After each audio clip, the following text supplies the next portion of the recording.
Well, good morning to all of you over at our Ashley Park campus. And to those of you joining us online, we are so thankful you chose to be with us here today.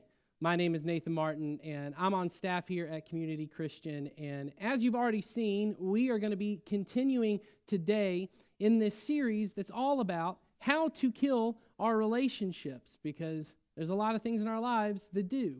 And this series is so important because that's really at the core of what we want as human beings. We want healthy relationships. We want life-giving relationships that make us better as people. But almost all of us know what it's like to end up in some relationships that aren't really life-giving. Well, they really suck the life out of us. Got any of those in your life? Life suckers? Don't point at them if they're sitting next to you, but you get my point.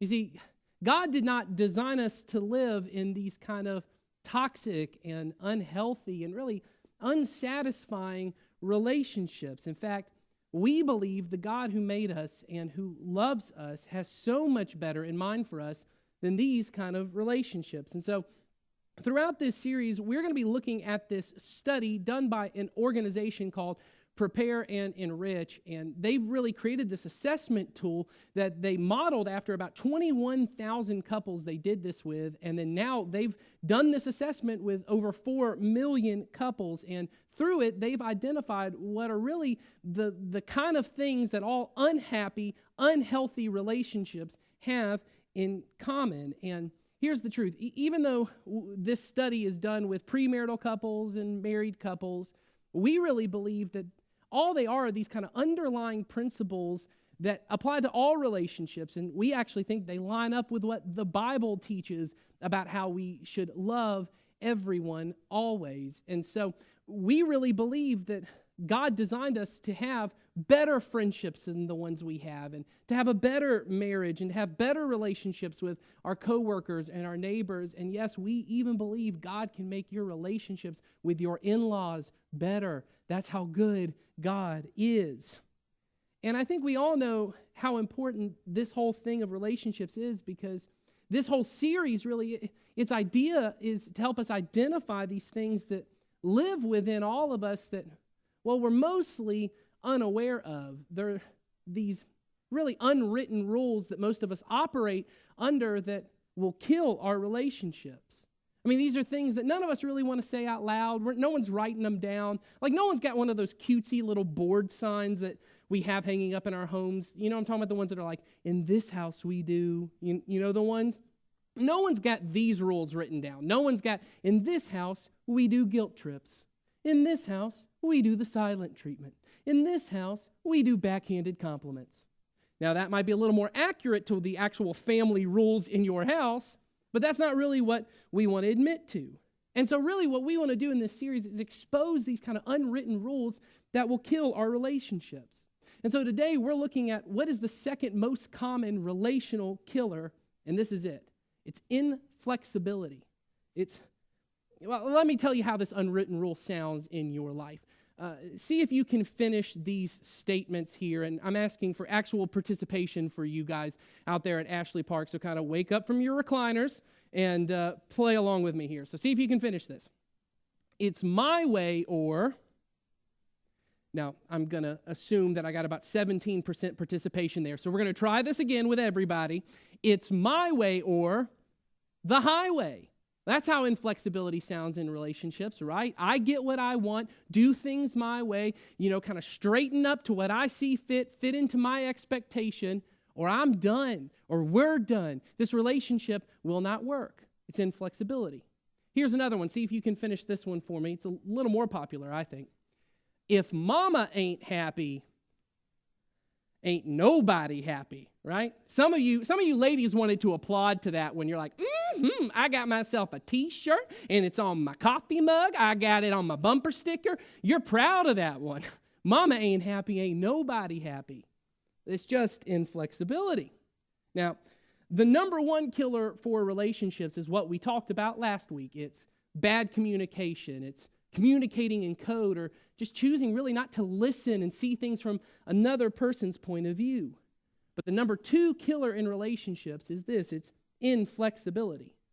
If you want to kill your marriage, You want to kill your relationships with your kids or your family or with a friend? Here's all you have to do. Get your way always.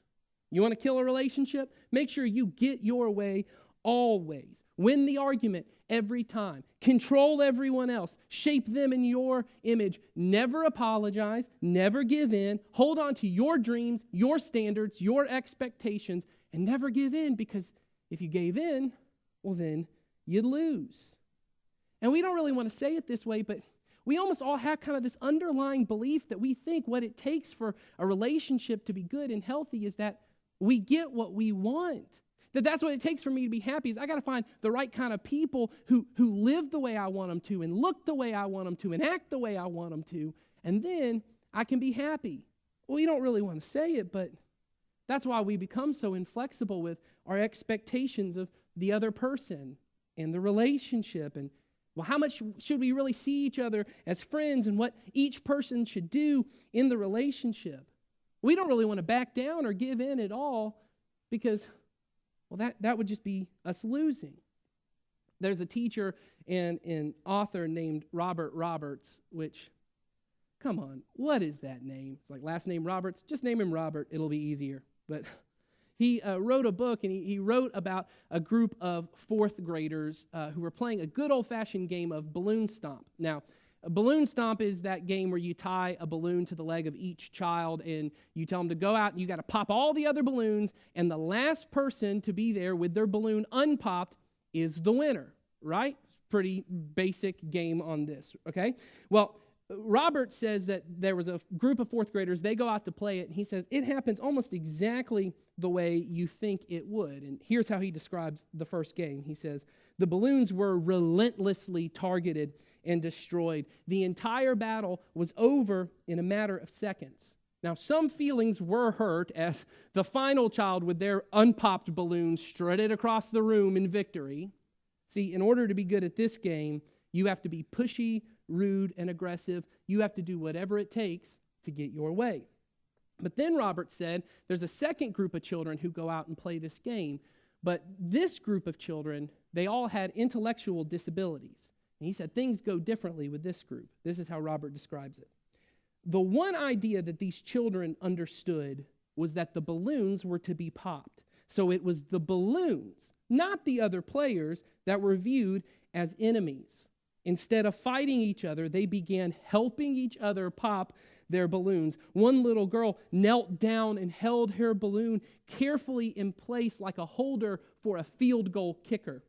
And then one by one, each child held their balloon for another child to pop. And all the children would squeal in joy with each other balloon getting popped. In the end, everybody won.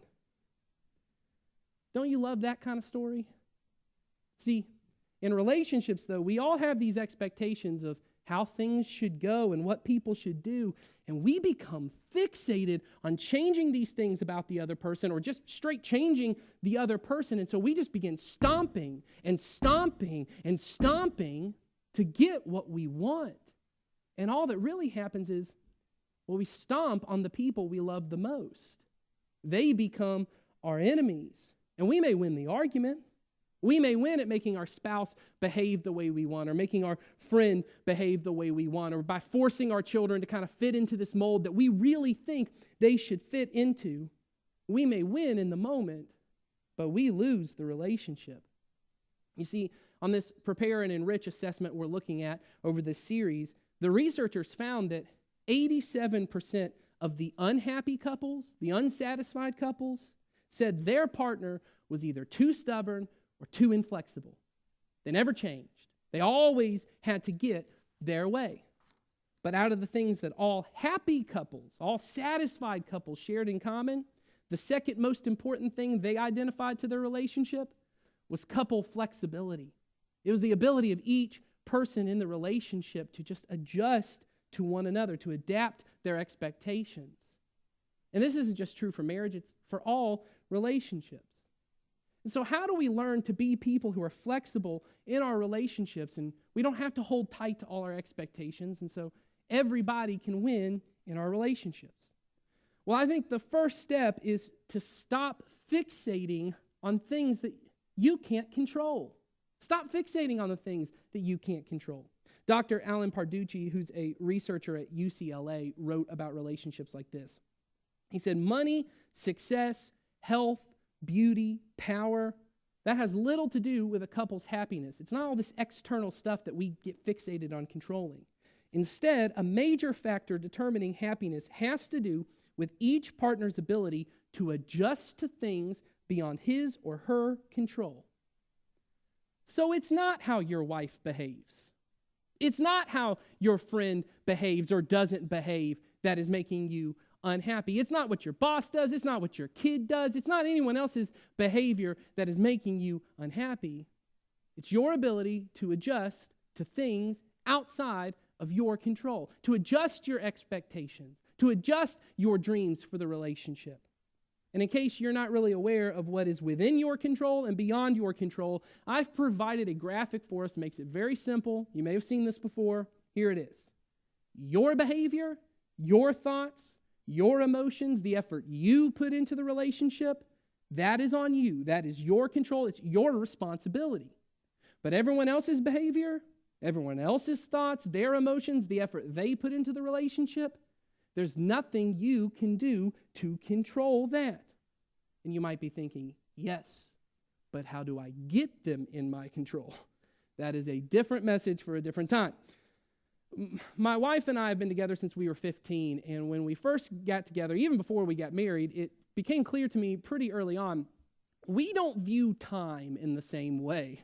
I don't know if you've experienced this in your relationship before, but I am the kind of person that I have like an anxiety attack if I'm going to be 2 minutes early for something because I need to be 10 minutes early for whatever it is. And well, that's not how my wife operates. And I really began to view that not only was I right in the sense that like I was correct, I viewed time correctly, I was right morally. I was morally right about this issue. I cared about people. I cared about others. That's why it frustrated me so much. That's why it embarrassed me if we were late, or even if she was late on her own. I mean, I became fixated on this. I couldn't think about much else. And so I would nag her about it. I'd be passive-aggressive about it and make these kind of jokes to kind of cut her from underneath, just to make her feel like, hey, you got to change this. You got to fix this. And anytime we went out, we'd argue, we'd fight about this, especially if we were going to the movies or we were going to meet up with somebody, and then we'd show up and we'd be frustrated and annoyed, and no one won. Certainly no one else in the restaurant. No one else was having a good time with this. And eventually, someone helped me realize, Nathan, this is not in your control. There's nothing you can do about this. You can't control her behavior. You can't control how she views time. I mean, yes, if you want to be on time to something, you can control your behavior, but you can't control this, and you're not helping anything. And so eventually, I just stopped talking about it. I stopped making it an issue. I stopped fixating on it, and magically, we argued less. There was less anger. There was less tension in our relationship, and it was like there was this peace in our home that hadn't been there before.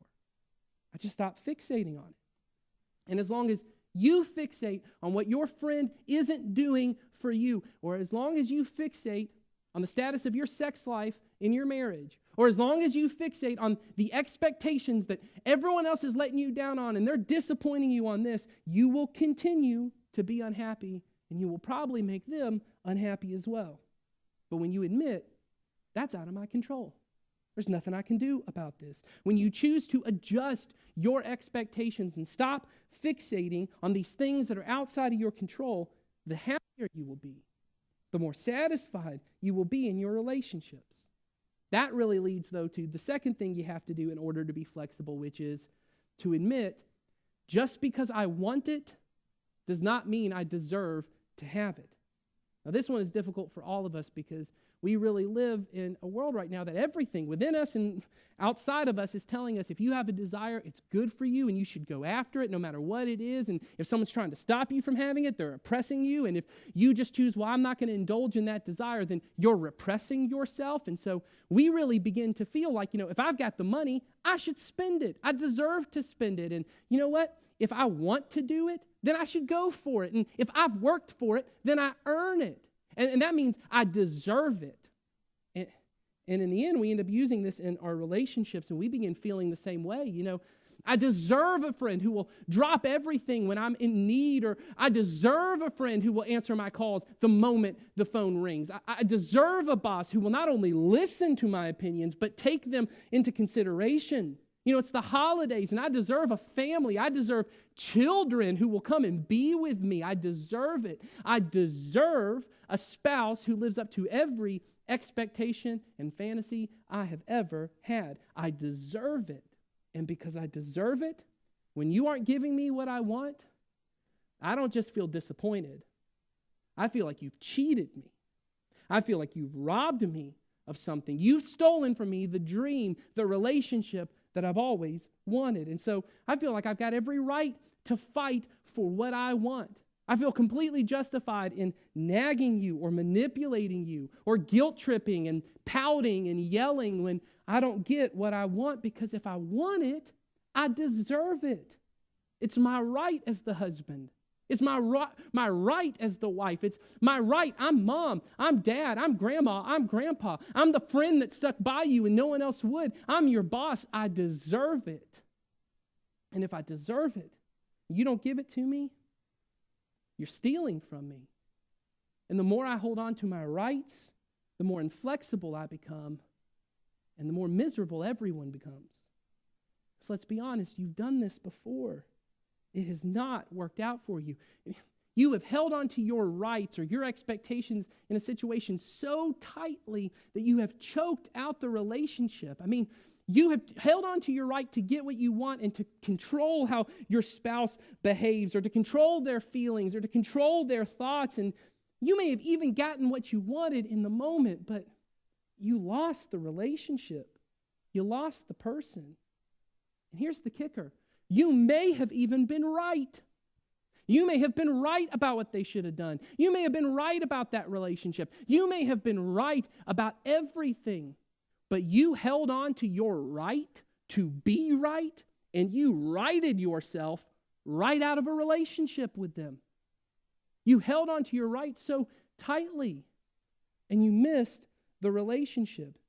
And you did it in your first marriage, and it's happening in your second marriage. And if you are not careful, it will be the reason you're in a third marriage. Because you've got to, at some point, let go of your rights. If you can't move past this, you'll never get what you really want, which is a healthy and happy relationship. And parents, this is why you have to learn how to adjust the way you parent as your kids get older. If you are still treating your 16-year-old with the same amount of control you had when they were 6, you're in dangerous territory. And look, I work with teenagers at the church, and I love teenagers, and I think they tolerate me mostly, but I am totally okay with them hearing me say, you are probably right. In fact, I'll just say it, you are right.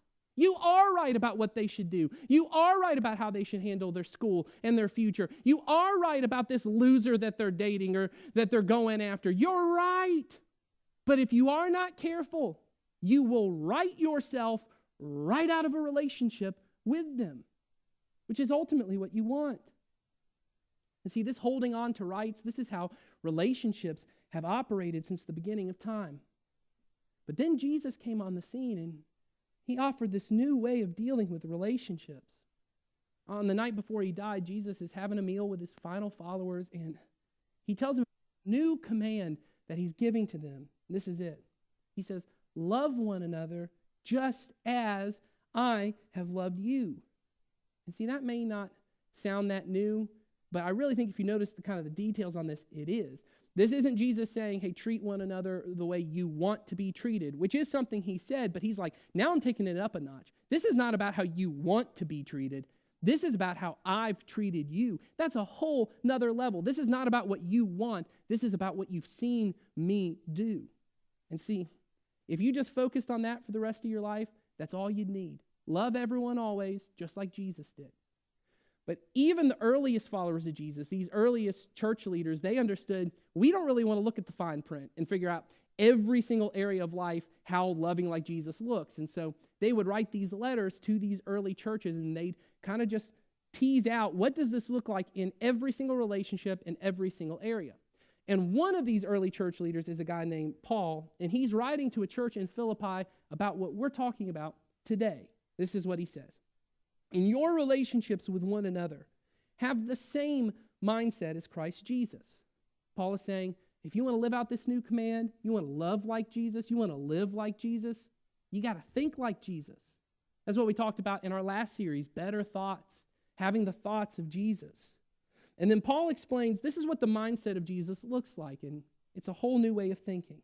Paul says, in your relationships with one another, have the same mindset as Christ Jesus, who, being in very nature God, did not consider equality with God something to be used to his own advantage. Now, that may not make a lot of sense to you, but it's a revolutionary idea in the ancient world. You see, in Roman society, status was everything, and with status came certain rights and privileges. And so the idea that someone of high status, like a husband or a head of the household, or even like a senator, a politician, or the emperor himself, let alone God, someone with all the rights and privileges, just giving them up, not using them for their own advantage, not using them to force what they want, it made no sense. And Paul is saying, look, I get you think you have rights because you're the husband, or you think you got rights because you're mom or dad, or you think you got rights because you're the boss. Well, no one had more rights than Jesus. He was God. But when Jesus came on earth, he didn't take advantage of his power and his privilege and his rights. He didn't use his power to control other people or manipulate them to get what he wants. He didn't force his ideas, his will on anyone. Instead, Paul says, Jesus made himself nothing, taking on the very nature of a servant. Now, if there's like a status ladder in Roman society, the emperor's up at the top, right? He's at the top. At the very bottom, there's servants or slaves. These people have no rights, no privileges. They don't even have control over their own life or their own death. And Paul is saying, hey, Jesus was God. He was above the emperor. He's not even on the ladder. And he was willing to, as one translation said, empty himself of these privileges and these rights. And he dropped to the lowest part of the ladder, and he took on the role of a slave. And we know this because he was obedient like a slave to the point that he died a slave's death on the cross. You see, a Roman citizen, they couldn't be crucified. They had too much privilege. They had too much rights. It was too humiliating and degrading of a death to kill a Roman citizen that way. And so the only people you killed were like traitors to the Roman Empire or slaves, because they had no rights at that point. And Jesus is willing to die a slave's death, no control, no rights. Why? Because he loved us, because he wanted to win us over. Jesus could have come here and used his rights, his privileges of the Son of God to demand us to worship him and to serve him, but that's not what he did. He emptied himself. He did not force himself on us. He didn't argue us or nag us to death. He emptied himself of his rights, and he died so we could live. And that's the third thing you got to do if you want to be flexible. If you want a win-win relationship, you have to submit your right to get what you want to the other person. Now, we don't really use the word submit a lot. We don't really like that word, especially in church, right? Because it carries a lot of baggage. If you've been in church before, you might have heard it in terms of like the role of women in the church, gender roles, all this kind of stuff. And we don't really like it ultimately because submission means I lose. I give up. But look at what Paul says to a different church in this different letter. He writes, I want you to submit to one another out of reverence for Christ. Now, just in case you're wondering, this is right before Paul writes the verse. It's a little controversial where he says, wives, submit to your husbands. But notice the reason here. He says, everyone submits to everyone. Everyone should submit. In fact, later on he says, husbands, I want you to lay down your life for your wife. You want to see how far you go in submission? You be willing to die for them. But that's not really the part I want you to focus on. Here's the part I want you to notice. It's why do we submit? Do we submit because the other person deserves it? Do we submit because maybe they're right and you're wrong, so you just need to give up? No. We submit out of reverence and awe of all Jesus has done for us. We choose to have the same mindset as Jesus, who submitted himself to us, who served us, who laid his life down for us. We follow his example, and we submit. And that word submit really just means you give up. You stop fighting. You stop the argument. You give up. I give up my right for them to know how right I am. I give up my right to have all my expectations and dreams met. I give up my right to control how my child's future turns up. I give up my rights, and I submit. Because if I don't, I may win the argument, but I will not ultimately win. I may control their behavior, but I will not win. And I know it feels scary. I mean, I know you had all these dreams when you started your marriage and you're standing at the altar and you had all these ideas of how your marriage would turn out, and it's like those dreams are just slipping through your fingers. And I know what it's like to hold a child in the hospital, and you have all these ideas about how they're going to turn out and these expectations of it, and now they're a teenager and you're like, I don't know what's going to happen. And I know what it's like to feel like this is not exactly the way I thought my family was going to turn out. I know that may be what you're feeling right now. And I know it's scary because you're thinking, man, if I feel like if I give up, and I'm just admitting defeat. But that's not what this is. This is you choosing to love the other person more than you love getting what you want. Because you can't love the other person and control them. You can't love a person and control them. See, God models this all the time for us.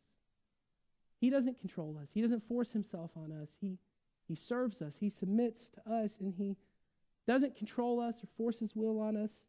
He offers us relationship. Yeah, but what if I know what's best? Okay, don't you think Jesus knows what's best for you? And he doesn't force it on you. So Nathan, you're saying I'm never going to get what I want. Well, first, I think that's a little bit of an overreaction, because you often get what you want and you don't even have to fight for it. You don't have to manipulate to get it. People love you, they serve you, they give you what you want. So the issue isn't that you'll never get what you want. It's that you won't always get what you want. That's a different thing. But secondly, yes, you may not get what you want. And you may have to go through this process of almost like grieving, where you say, my marriage is not going to turn out exactly how I thought it would be. I'm never going to have the relationship with my kids or my grandkids that I thought I would have. My family's not going to turn out exactly like I wanted it to. I may not get what I want. See, until you kill the dream or the expectation, you cannot love the person who's standing in front of you. And no matter how good the dream or the fantasy is, it's not as good as the person standing in front of you, because the person standing in front of you exists. This is just a fantasy. Real is always better than the fantasy. And look, I know this feels like losing, because submission always feels that way. But here's what Paul reminds us. It felt like losing when Jesus submitted to death on the cross. Everyone thought he had lost. And then Paul ends that whole section in Philippians by reminding us, and God raised him to new life. God crowned him the King of all kings, and every knee's going to bow one day, and every tongue's going to confess that Jesus is Lord. I get it. Submission may feel like the end of your dream, but submission is not the end. This one battle is not all that matters. Submission is the path to life. Because when we stop trying to squeeze all of our satisfaction and all of our happiness out of this other person, then we can do what we were made to do. Love them. See, loving God, loving people, just like Jesus did, that's the truest satisfaction our hearts can find. Yes, submission feels like losing in the moment, but I promise you, it's the power of the upside-down kingdom of God that when you are losing, you're really winning.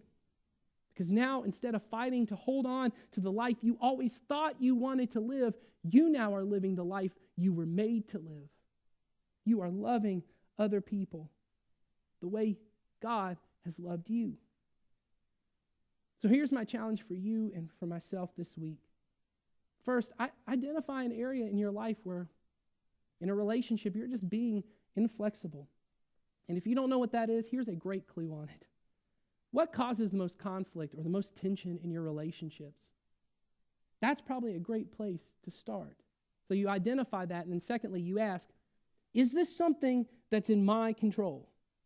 And if it's their behavior, if it's their thoughts, if it's their effort in the relationship, I can't control that. And so if it's not something I can control, then the next step is I submit. I give up the fight on that. I submit my right to get what I want.